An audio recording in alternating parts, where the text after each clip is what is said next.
नमस्कार जय जगन्नाथ मोरी motivational channel को आपण मानक बहुत बहुत स्वागत। प्रभु श्रीकृष्ण को एक मूल्यवान उपदेश आज मु वीडियो माध्यम आपण मानक जनइबी। वीडियोटी शेष पर्यंत देखा अनुरोध रहिला।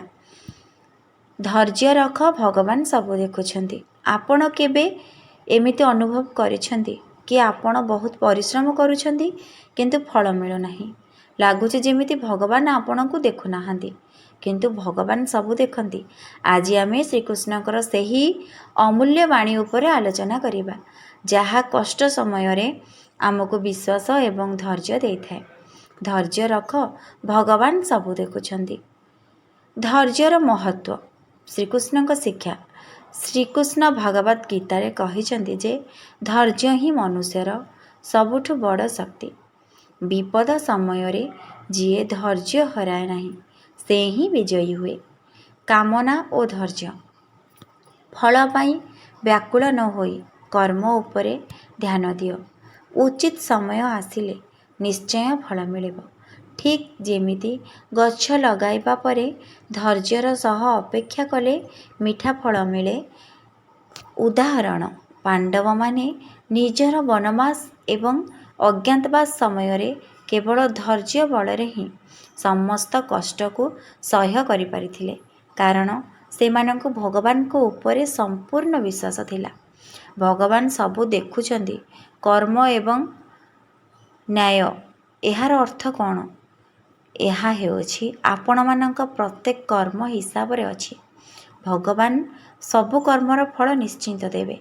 केही आपणक सहित अन्याय कले मध्य चिंता करंतु नहीं, कारण समयर चक्र काहाकू छाड़े नहीं। नीरव द्रष्टा भगवान श्रीकृष्ण नीरव रे सबू देखुछंती। तांकर न्याय प्रणाली बहुत धीर होई पारे, किंतु यह निश्चिंत हब आपणकर सच्चोटता किंबा परिश्रमर केबे भी व्यर्थ जीव नहीं। परिवर्तन जीवन रे कष्ट चिरस्थायी नुहे। जेमिति दिन परे राति आसे, सेमिति दुख परे सुख आसीबा सुनिश्चित। केवल सेही परिवर्तनर समय पर्यंत दृढ़ता रखिबाकू पड़िबो।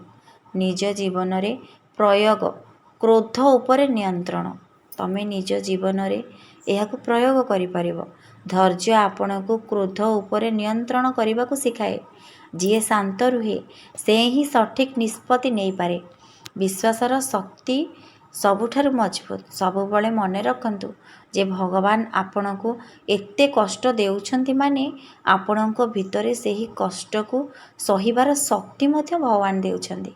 निजर दुख को दुर्बलता न भावी भक्ति भावरे ग्रहण करंतु। कर्मफल निश्चिंत। धैर्य रखिबार मूल कारण हेउछि कर्मर नियम उपरे विश्वास।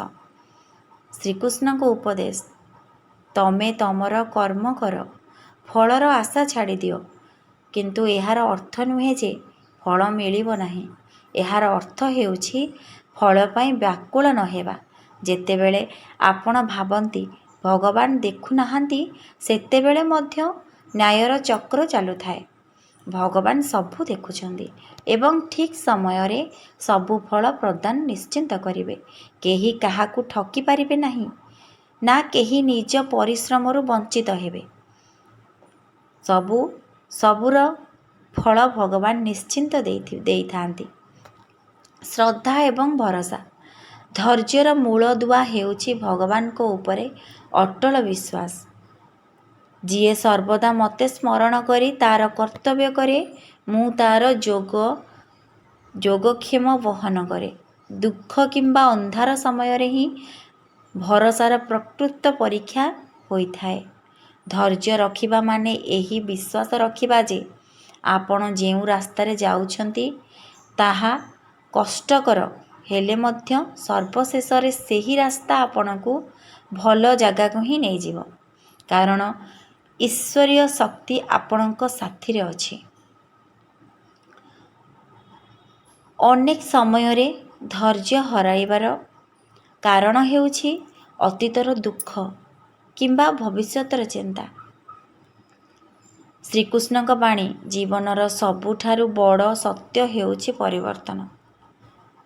जेतेबेले ଆପଣ ବର୍ତ୍ତମାନର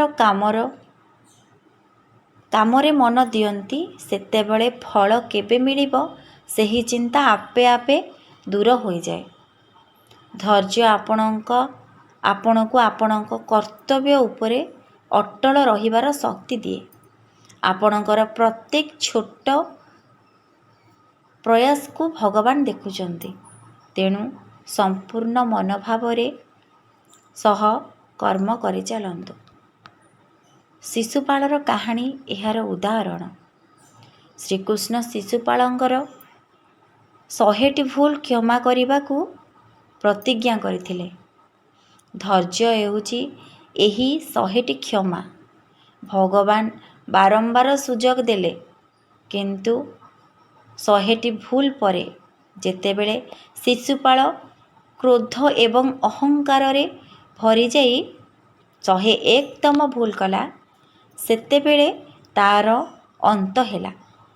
ଏଥିରୁ ଶିକ୍ଷା ଏହା କି ଏହି କାହାଣୀ ପ୍ରମାଣ କରେ ଯେ ଭଗବାନ ସବୁକିଛି ଗଣନା କରୁଛନ୍ତି। ସେ ଧୈର୍ଯ୍ୟ ରଖନ୍ତି, କିନ୍ତୁ ଯେତେବେଳେ ଅନ୍ୟାୟର ସୀମା ଟପିଯାଏ ସେତେବେଳେ ନ୍ୟାୟ ନିଶ୍ଚିନ୍ତ ମିଳେ। ଭଗବାନ ତା'ର ନ୍ୟାୟ ନିଶ୍ଚିନ୍ତ କରନ୍ତି। ତେଣୁ ଆପଣ କଷ୍ଟରେ ଧୈର୍ଯ୍ୟ ରଖିଲେ ଆପଣଙ୍କ କ୍ଷେତ୍ରରେ ମଧ୍ୟ ଉଚିତ ନ୍ୟାୟ ଅବଶ୍ୟ ମିଳିବ। ତେଣୁ ବନ୍ଧୁଗଣ, ପୁଣି ଥରେ ମନେ ରଖନ୍ତୁ, ଧୈର୍ଯ୍ୟ ରଖ, ଭଗବାନ ସବୁ ଦେଖୁଛନ୍ତି। ବନ୍ଧୁଗଣ, ଭିଡ଼ିଓଟି କେମିତି ଲାଗିଲା? ଯଦି ଭିଡ଼ିଓଟି ଭଲ ଲାଗିଥାଏ ମୋ ଭିଡ଼ିଓକୁ ନିହାତି ଲାଇକ୍ କରିବେ। ଏହିଭଳି ମୋଟିଭେସନାଲ୍ ପ୍ରଭୁ ଶ୍ରୀକୃଷ୍ଣଙ୍କର ବାଣୀ ଶୁଣିବା ପାଇଁ ମୋ ଚ୍ୟାନେଲକୁ ନିହାତି ସବସ୍କ୍ରାଇବ୍ କରିବେ। ଆପଣଙ୍କ ଜୀବନରେ ଏହି ବାଣୀ କିପରି ସାହାଯ୍ୟ କରେ ତାହା କମେଣ୍ଟରେ ନିଶ୍ଚୟ ଜଣାନ୍ତୁ। ଭିଡ଼ିଓଟି ଯଦି ଭଲ ଲାଗିଲେ ଲାଇକ୍ କରନ୍ତୁ ଏବଂ ଆମ ଚ୍ୟାନେଲକୁ ନିହାତି ସବସ୍କ୍ରାଇବ୍ କରନ୍ତୁ। ପ୍ରଭୁ ନିଶ୍ଚିନ୍ତ ଆପଣଙ୍କର ଉପରେ ଆଶୀର୍ବାଦ କରିବେ। ଆପଣ ନିଶ୍ଚିନ୍ତ ଜୟଯୁକ୍ତ ହେବେ ଯଦି ପ୍ରଭୁ ଶ୍ରୀକୃଷ୍ଣଙ୍କର ଏହି ମୂଲ୍ୟବୋଧକ ବାଣୀ ଆପଣ ନିଜ ଜୀବନରେ ପ୍ରୟୋଗ କରନ୍ତି।